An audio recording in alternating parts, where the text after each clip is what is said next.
In today's video, I'm going to teach you how to turn off NSFW blur on Reddit.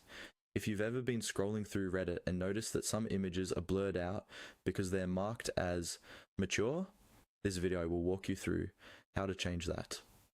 Just a quick note before we begin, these settings are meant for adults, so only proceed if you're over 18 and comfortable viewing mature content.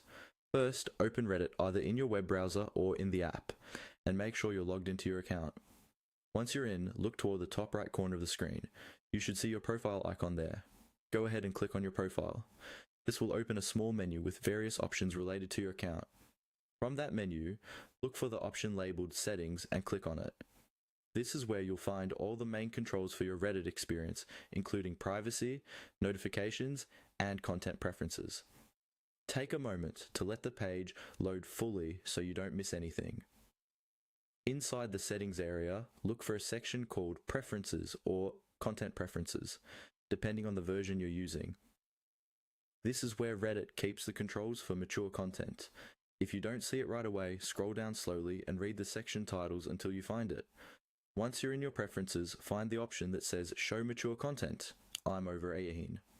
To actually see NSFW posts instead of having them hidden, you need to turn this on. Click or tap the toggle so it's enabled. This tells Reddit that you confirm you're over 18 and that you want mature content to be displayed in your feed. Now that mature content is allowed, the next step is to remove the blur effect from those images and media. Look for the option that says Blur Mature 18+ Images and Media.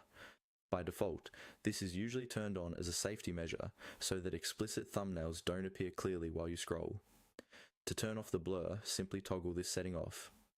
Once you do that, mature images and videos will appear unblurred as you browse. When you're done, you don't usually need to click save.